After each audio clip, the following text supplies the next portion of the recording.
Ya, terima kasih atas kesediaannya untuk bisa bersama saya pada kesempatan hari ini. Pada hari ini saya akan melakukan pra-observasi dan observasi di kelas Ibu. Jadi untuk ada mungkin hal-hal yang akan saya pertanyakan di pra-observasi dan kemudian saya akan melaksanakan observasi di kelas Ibu. Untuk yang pertama Bu, pada hari ini Ibu akan mengajar di kelas berapa dengan materi apa? Hari ini di kelas 11 MIA 2, kemudian materinya struktur dan fungsi sel penyusun jaringan pada tumbuhan. Oke, di kelas 11 ya, dengan materi struktur dan fungsi sel pada tumbuhan. Kemudian dalam pembelajaran ini apa yang menjadi tujuan pembelajaran yang ingin dicapai, Bu? Jadi di sini saya akan menjelaskan tentang struktur dan fungsi sel penyusun jaringan tumbuhan, kemudian menyajikan data hasil pengamatan mengenai struktur anatomi jaringan pada tumbuhan.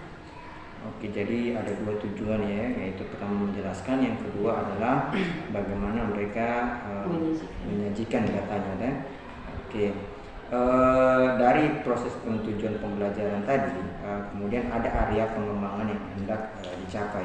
Kira-kira Bu, dari proses pembelajaran yang akan berlangsung nanti, itu area pengembangan apa saja yang akan dicapai dalam pembelajaran pada hari ini? Jadi di sini saya mengharapkan saya dapat mengembangkan kemampuan intelektual siswa dalam menjelaskan struktur dan fungsi sel jaringan pada tumbuhan, kemudian mampu menyajikan data hasil percobaan, kemudian mengembangkan kemampuan sosial emosional siswa dalam pembelajaran, dan yang terakhir mampu mengembangkan keterampilan siswa dalam menggunakan alat. Di sini contohnya mikroskop. Oke, wah sangat banyak ya yang bisa di area pengembangannya, itu termasuk kemampuan intelektual, termasuk dengan di sini kemampuan emosional dan sosial ya, dari siswa, serta bagaimana menggunakan alat, itu dalam hal ini adalah mikroskop. Sangat baik sekali Bu. Kemudian dalam mencapai tujuan pembelajaran dan area pengembangan yang nantinya akan ingin dicapai dalam proses pembelajaran pada hari ini, tentu Ibu akan memiliki strategi-strategi. Kemudian strategi apa yang dipersiapkan dalam proses pembelajaran yang akan berlangsung, sehingga itu nanti tujuan pembelajaran dan area pengembangan itu bisa dicapai secara maksimal. Oke, jadi di sini yang saya siapkan yang pertama menyusun perangkat pembelajaran yang lengkap. Kemudian saya juga menyiapkan LKPD yang sesuai dengan kebutuhan siswa atau murid. Yang terakhir, saya juga menggunakan model pembelajaran PBL. Oke, sangat baik sekali. Jadi strateginya itu membuat perangkat ajar yang lengkap, LKPD yang sesuai dengan kebutuhan siswa, serta menggunakan proyek pembelajaran dengan PBL ya, Project Based Learning. Ya, tentu dalam hal ini dalam penerapan strategi ada mungkin bahan dan alat yang disiapkan dalam proses pembelajaran kali ini. Apa saja itu yang bisa disiapkan? Ya, di sini saya akan melakukan pengamatan. Jadi alat yang saya gunakan itu yang pertama mikroskop untuk pengamatan. Kemudian saya juga menggunakan PPT. Oke, jadi ada mikroskop, kemudian dengan berbantuan PPT ya untuk bahan dan lainnya. Oke Bu, dari catatan saya sebagai supervisor di sini, apa yang sudah Ibu kembangkan, kemudian dengan strategi yang disiapkan, semoga ini bisa berjalan maksimal, bisa diterapkan dalam kelas dengan baik, kemudian sehingga nanti manajemen waktu dan manajemen kelasnya itu bisa terlaksana dengan baik. Dan saya ucapkan terima kasih, semoga nanti pembelajarannya bisa berjalan dengan lancar. Ya, terima kasih. Assalamualaikum warahmatullahi wabarakatuh. Waalaikumsalam warahmatullahi wabarakatuh. Bagaimana kabarnya hari ini? Baik, Bu. Alhamdulillah baik. Semoga hari ini kalian masih bisa terima materi di jam yang sudah detik ini ya. Sebelumnya hari ini siapa yang tidak hadir? Hadir semua, Bu. Hadir semua. Oke. Jadi pada siang ini saya akan menjelaskan tentang struktur dan fungsi sel penyusun jaringan pada tumbuhan. Nah, sebelum saya mulai materinya, sedikit saya mau bertanya ke kalian. Ada yang tahu apa itu jaringan? Ada yang tahu? Tidak.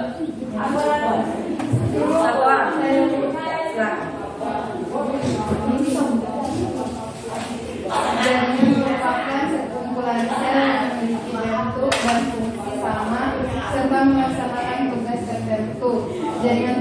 dibedakan menjadi dua kelompok, yaitu jaringan meristematik atau embrional dan jaringan permanen atau dewasa. Oke, kasih aplaus untuk teman. Jadi jaringan itu merupakan sekumpulan banyaknya sel. Gitu ya. Terus kita masuk di materi pertama. Ada macam-macam jaringan tumbuhan. Tadi sudah dijelaskan juga sama temanmu. Ada namanya jaringan meristem dan ada namanya jaringan meristem dan dewasa. Ya. Oke, kita bahas satu-satu dulu. Yang pertama ada namanya jaringan meristem. Jadi jaringan meristem ini dia merupakan jaringan muda, jaringan embrional yang sel-selnya masih aktif untuk membelah, gitu ya. Dia letaknya ada di mana?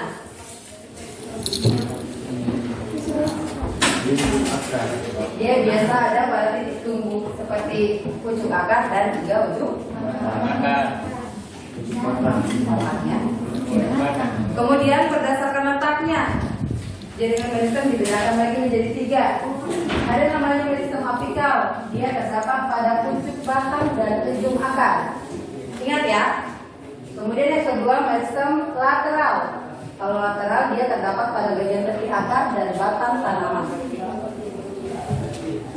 Terus yang ketiga meristem interkalar. Dia terdapat di antara ruas-ruas batang tumbuhan rumput-rumputan, misalnya bambu. Sudah diingat ini? Sudah. Oke, saya ulang ya. Kalau saya ulang sih. Tadi letak jaringan terbagi atas berapa? 3. Yang pertama di mana dia?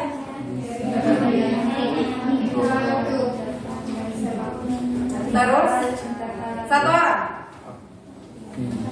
Yang pertama ada di mana? Di ujung batang atau ujung akar. Disebut Meristem apikal. yang kedua Terdapat di antara jaringan dewasa dan di pangkal luas batang, yaitu meristem interkalar.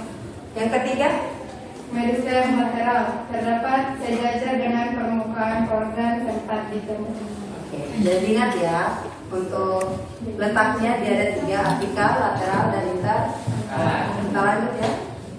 Kemudian berdasarkan sifat-sifatnya, meristem ini, jaringan meristem dibagi menjadi 2. Ada meristem primer dan juga ada meristem sekunder. Kalau meristem primer dia terdapat pada pucuk batang dan ujung akar. Kemudian dia bertanggung jawab untuk pertambahan tinggi atau panjang batang dan akar. Ingat ya, itu meristem primer. Yang kedua, ada namanya meristem sekunder. Dia merupakan jaringan dewasa yang sudah mengalami diferensiasi atau perubahan. Ya. Terus dia contohnya ada pada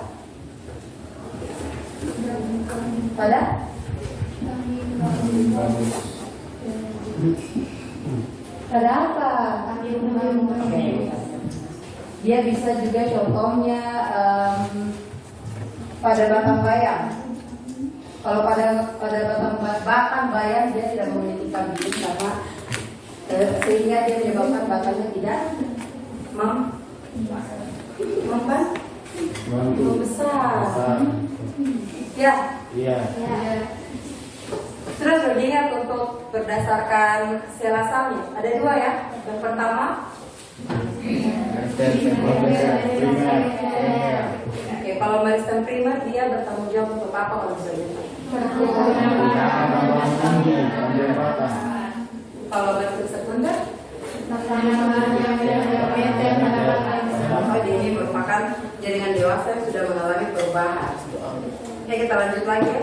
Tadi kita sudah bahas tentang jaringan meristem. Sekarang kita masuk lagi jaringan dewasa atau jaringan permanen. Oke. Jaringan dewasa atau permanen merupakan jaringan yang tersusun oleh sel-sel yang tidak aktif membelah. Jaringan dewasa meliputi jaringan epidermis, parenkim, penguat, pengangkut, dan peritel. Kita masuk satu-satu. Yang pertama ada jaringan epidermis. Jadi jaringan epidermis ini dia ada pada bagian luar. Ya, dia melindungi batang bagian luar. Istilah epidermis menunjukkan lapisan terluar sel-sel pada tumbuhan. Artinya dia kalau di tumbuhan itu bagian kulitnya itu epidermis. Ya, paham? Kemudian fungsi utama jaringan epidermis adalah melindungi jaringan yang ada di bawah. Sudah saya jelaskan tadi, dia ada di bagian kulit. Dia melindungi daerah dalamnya batang, berarti. Bisa? Saya lanjut lagi? Ya. Kemudian jaringan parenkim. Jaringan parenkim sering dikatakan sebagai jaringan dasar, ya, atau jaringan parenkim tersusun atas serangkaian parenkim yang memiliki bentuk bervariasi, umumnya poliedral atau isodiametris. Lanjut. Ada jaringan penguat, seperti namanya ya. Jaringan penguat ini dia berfungsi sebagai penyokong atau penguat tegaknya tumbuhan. Kemudian ada dua macam, ada namanya parenkim dan sklerenkim.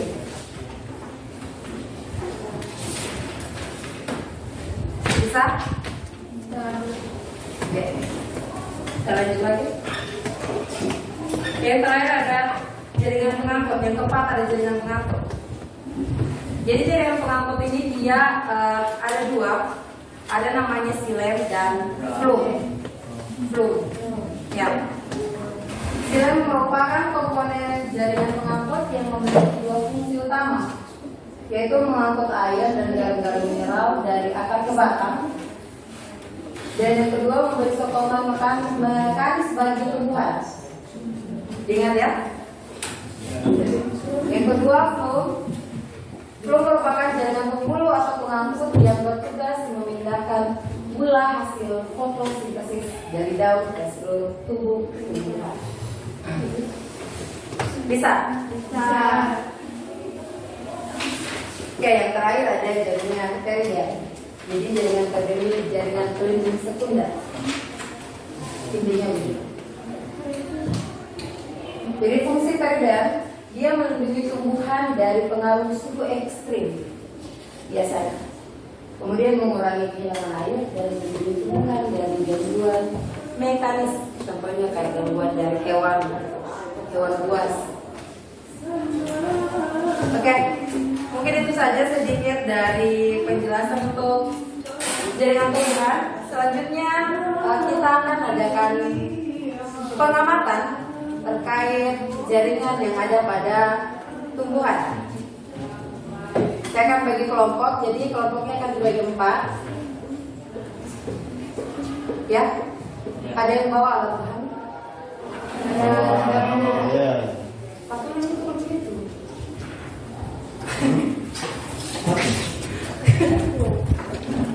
Ada gambar deh. Oke, jadi sebelum kita melakukan pengamatan, jadi di sini saya akan melakukan contoh untuk kalian pengamatan penggunaan alatnya ya. Oke. Jadi yang pertama di situ kita perlukan irisan tipis dari batang bayam. Karena di sini kan kita mau identifikasi jaringan yang ada pada tumbuhan ya. Jadi yang pertama kita harus iris tipis batang bayamnya. Kemudian setelah itu kita letakkan di kaca preparat. Ya, irisan tipis tadi kita letakkan di kaca preparat. Setelah itu kita ambil air menggunakan pipet tetes. Jadi cara penggunaan pipet tetes itu cara pegangnya begini, kemudian dua jarinya kita di atas, ditekan dulu, terus ambil airnya. Cara ambil airnya yang sudah ditekan tadi kita letakkan di air di sini, kemudian dilepas, gitu ya. Ingat ini. Setelah itu kita letakkan air tadi satu tetes saja di atasnya si batang tadi yang sudah diiris. Setelah dari sini kita tutup pakai kaca penutup.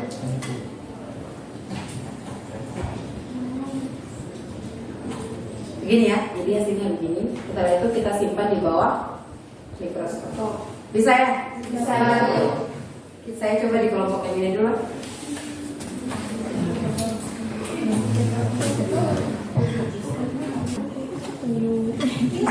Wajar bahasa yang di taruh. Kalian ini grogi sekali. Sampai kita jadinya jadi gitar. Coba kita potong dulu ini dulu.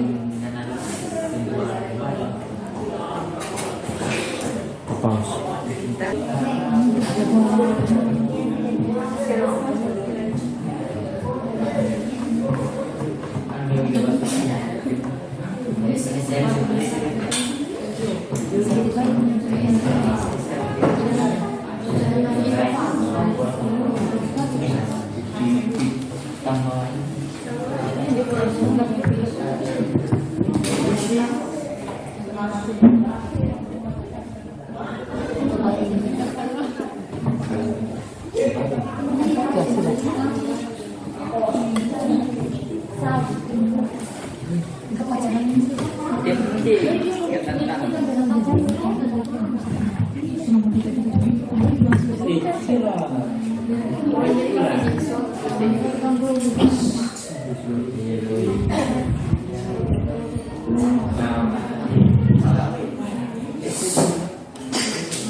Turun sambil turun dulu.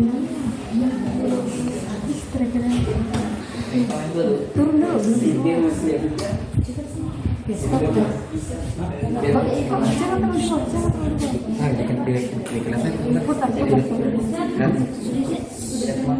Kalau turun dia buru udah bingung. Kayak regio.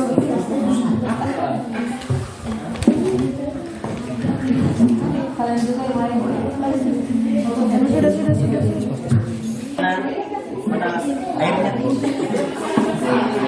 Kenapa? Ambil air.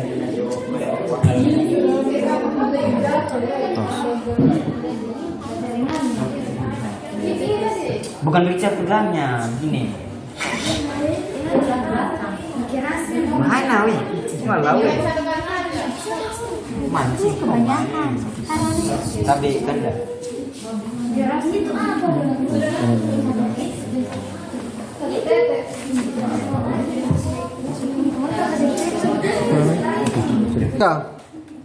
Jadi tadi kita sudah melakukan pengamatan untuk tanaman bayam di batangnya ya. Jadi jadi tadi kita sudah lakukan pengamatan untuk identifikasi tanaman batang bayam ya. Sekarang saya akan bagi kalian menjadi 3 kelompok untuk mempresentasikan hasil pengamatan yang sudah kalian lakukan. Ya, jadi yang di bagian sini kelompok pertama, kemudian yang di sini kelompok kedua, dan yang terakhir kelompok 3. Di situ sudah ada pertanyaan terkait pengamatan kita tadi. Ya?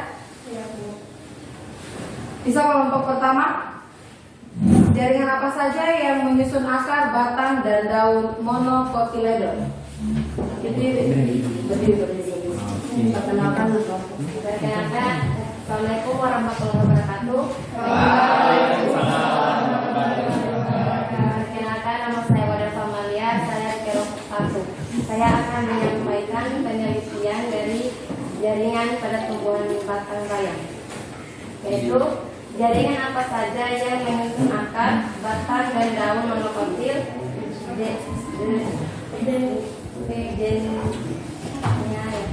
monokotil ledoniae, yaitu jawabannya. Assalamualaikum warahmatullahi wabarakatuh. Waalaikumsalam warahmatullahi wabarakatuh. Perkenalkan, nama saya Wadah Famalia, saya dari kelompok 1 akan menyampaikan tentang penelitian kami tentang jaringan tumbuhan pada batang bayam. Yaitu jaringan apa saja yang menyusun akar, batang, dan daun pada monocotyledoniae, yaitu jawabannya. Jangan dulu. Tidak apa tuh dengar ini.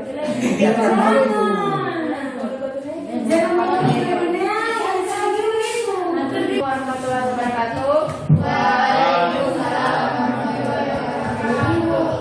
Perkenalkan, nama saya Wadah Famalia, saya dari kelompok saya akan menyampaikan penelitian kami tentang jaringan tumbuhan pada batang bayam, yaitu jaringan apa saja yang menyusun akar, batang, dan daun pada monocotyledons, yaitu jawabannya jaringan xilem, jaringan phloem, jaringan parenkim, dan jaringan meristem.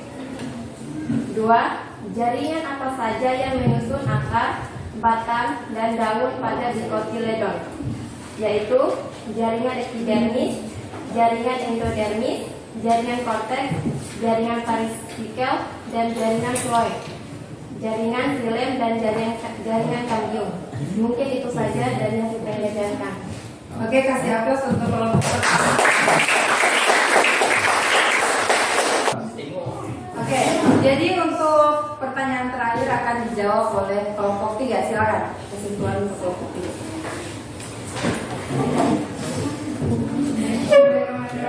Assalamualaikum warahmatullahi wabarakatuh. Waalaikumsalam warahmatullahi wabarakatuh. Hasil dari pengamatan struktur batang bayam dapat disimpulkan bahwa batang bayam merupakan tumbuhan dengan jenis tumbuhan dikotil terdiri atas ruas-ruas yang masing-masing dibatasi oleh buku-buku, dan buku-buku inilah terdapat daun. Pada batang bayam juga terdapat struktur atau jaringan-jaringan seperti epidermis, korteks, endodermis, dan silinder pusat atau sel.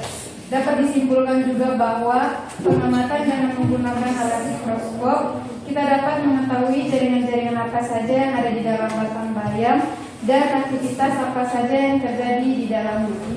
Sekian itu saja kesimpulan dari kelompok kami. Apabila ada kekurangan atau kesalahan mohon dimaafkan. Saya akhiri dengan mengucapkan wabillahi taufiq wal hidayah. Wassalamualaikum warahmatullahi wabarakatuh. Oke, kasih apa untuk kelompok? Ya, jadi tadi setelah kita lakukan pengamatan, kemudian kita juga sudah presentasi tentang hasil pengamatan kita. Di sini saya akan meminta kalian untuk menyimpulkan hasil dari pembelajaran kita hari ini. Ada yang bisa simpulkan? Ya, silakan. Jadi kesimpulan yang dapat diambil dari pembelajaran hari ini adalah jaringan merupakan sekumpulan sel yang memiliki bentuk dan fungsi sama serta melaksanakan tugas tertentu. Jaringan tumbuhan dibedakan menjadi 2 kelompok, yaitu jaringan meristematik dan jaringan dermatik. Oke, kasih aplaus untuk.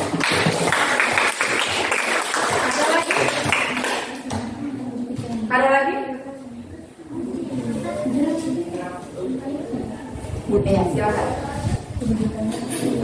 Assalamualaikum warahmatullahi wabarakatuh. Waalaikumsalam warahmatullahi wabarakatuh. Ini saja yang dapat saya simpulkan dari pembelajaran kita pada hari ini, yaitu tentang sekumpulan jaringan pada tumbuhan akan menyusun organ atau alat-alat tubuh tumbuhan. Organ pokok pada tumbuhan tersebut terdiri atas akar, batang, dan daun. Akar tersusun dari jaringan epidermis, korteks, dan endodermis, dan stele.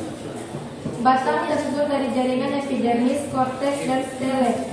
Adapun daun tersusun dari jaringan epidermis, mesotel, dan berkat pengepul. Mungkin itu saja simpulan dari pembelajaran kita hari ini. Lebih dan kurangnya mohon dimaafkan. Wabillahi taufiq wal hidayah. Wassalamualaikum warahmatullahi wabarakatuh. Oke, Kak Jamal. Oke, demikian pembelajaran kita pada hari ini. Jadi untuk minggu depan kita masuk pada materi baru. Kalau hari ini kita belajar tentang jaringan tumbuhan, minggu depan berarti kita sudah masuk di materi jaringan hewan, ya. Jadi saya harapkan untuk siswa sebelum kita mulai pembelajaran nanti bukunya dibaca-baca dulu, karena sebelum kita mulai materinya saya akan adakan tes awal untuk kalian, gitu ya. Sekian dari saya. Wabillahi taufiq wal hidayah. Wassalamualaikum warahmatullahi wabarakatuh. Ada pun tujuan pembelajaran yang akan kita capai hari ini. Yang pertama, adapun tujuan pembelajaran kita pada hari ini yang pertama menjelaskan jenis jaringan penyusun organ Ya, adapun tujuan pembelajaran kita pada hari ini yaitu menjelaskan struktur dan fungsi jaringan tumbuhan, kemudian akan kita sajikan data hasil pengamatan.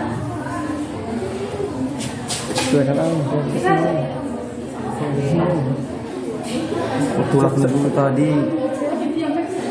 Jalan.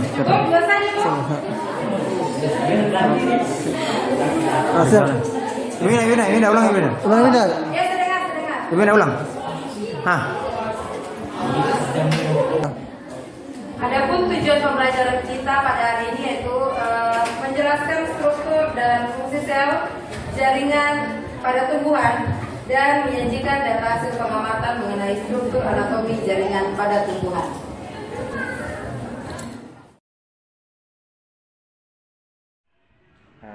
Bismillahirrahmanirrahim. Assalamualaikum Ibu Winda. Waalaikumsalam, Pak. Terima kasih atas waktu dan kesempatannya untuk bisa membersamai saya dalam wawancara paksa observasi tentang pembelajaran yang Ibu telah laksanakan di kelas kemarin. Iya, terima kasih kembali, Pak. Oke, saya akan menjelaskan pada wawancara kali ini mempunyai tujuan agar kita bisa merefleksi bersama proses pembelajaran yang telah Ibu laksanakan di dalam kelas. Siap. Sebelumnya, saya ingin tanya bagaimana perasaan Ibu setelah melaksanakan pembelajaran di kelas kemarin. Terlebih, Ibu menggunakan proses pembelajaran yang berdiferensiasi. Oke. Sebenarnya perasaan saya campur aduk, Pak, karena di satu sisi saya merasa senang karena sudah menerapkan pembelajaran berdiferensiasi, tapi di sisi lain saya juga masih merasa ada yang kurang dan mesti diperbaiki lagi. Oke, campur aduk ya Bu ya. Ada ya karena masih merasa sudah senang, sudah bisa, kemudian masih ada yang merasa kurang ya dalam proses pembelajaran. Kira-kira kalau boleh bisa dijelaskan Bu, apa yang masih kurang dan mesti diperbaiki menurut Ibu dalam proses pembelajaran kemarin Bu? Oke, pada saat pembelajaran saya merasa siswa itu masih kurang terlibat aktif dalam proses pembelajaran. Kemudian saya juga masih belum bisa untuk mengatur waktu dengan baik. Oke, jadi kata kuncinya di sini siswa masih kurang terlibat aktif ya dalam proses belajar, dan juga Ibu masih kesulitan dalam membagi waktu ya, dalam manajemen waktu ya. Oke, menurut Ibu kira-kira apa yang menyebabkan siswa tersebut kurang aktif dan manajemen waktu yang Ibu laksanakan itu belum maksimal? Iya, kalau menurut saya sebenarnya karena di bahan ajar dan PPT saya itu sebenarnya kurang menarik.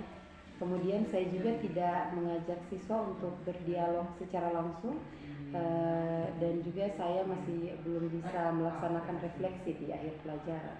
Oh, itu jadi masalahnya Bu. Jadi masalah kemarin yang Ibu yang saya garis bawahi ini adalah bahan ajar dan kemudian PPT atau PowerPoint yang mungkin belum menarik minat siswa. Serta di sini saya lihat Ibu belum bisa mengajak siswa untuk berdialog secara langsung, serta belum melaksanakan refleksi di akhir pembelajaran. Jadi memang Bu, bahan ajar dan PPT yang kita gunakan ini mungkin sangat berpengaruh dalam proses interaksi belajar siswa. Disitulah dimana akan terpancing siswa untuk mau belajar. Setelah Ibu tahu tentang masalah yang Ibu hadapi, apa yang menjadi rencana tindak lanjut ke depan untuk memperbaiki hal tersebut sehingga bisa maksimal ke depannya Bu? Oke, mungkin saya akan membuat bahan ajar dan LKPD yang lebih menarik dengan menggunakan Canva gitu. Kemudian untuk penyajian materinya, serta saya akan menampilkan video dan gambar yang akan memunculkan pertanyaan antara guru dan siswa. Kemudian saya juga akan lebih belajar untuk membagi waktu dalam pelaksanaan kegiatan di dalam kelas. Oke, rencana yang sangat super sekali Bu. Di sini Ibu mau untuk mencoba hal baru dengan bagaimana menerapkan membuat PowerPoint dan LKPD itu dengan menggunakan Canva yang memang ini merupakan media interaktif yang sangat cocok untuk bisa digunakan dalam kelas. Kira-kira Bu, dengan rencana yang sangat matang tadi, adakah pihak-pihak yang Ibu akan libatkan dalam penerapan rencana Ibu ke depan? Ya, tentu Pak. Saya akan berkoordinasi dengan Wakasek Kurikulum, kemudian dengan guru lainnya dan juga tentu Bapak sebagai calon guru penggerak. Oke, memang betul Bu, memang untuk mencapai sebuah hasil yang maksimal diperlukan koordinasi dari berbagai pihak dan untuk mendapatkan masukan juga yang sangat baik. Kira-kira Bu, saya ingin kita berkomitmen dulu. Kira-kira kapan Ibu bisa melaksanakan rencana yang sudah tersusun tadi? Insya Allah secepatnya Pak, dalam minggu depan saya akan mencoba melaksanakan perbaikan dalam pembelajaran. Oke, super sekali Bu. Semoga apa yang menjadi komitmen dan waktu yang telah terjadwal itu bisa berjalan dengan baik dan mendapatkan hasil yang baik pula. Amin. Ya, terima kasih Bu Winda atas kesempatannya dan waktunya. Semoga proses wawancara pada hari ini bisa mendapatkan hasil. Terima kasih kembali. Assalamualaikum warahmatullahi wabarakatuh.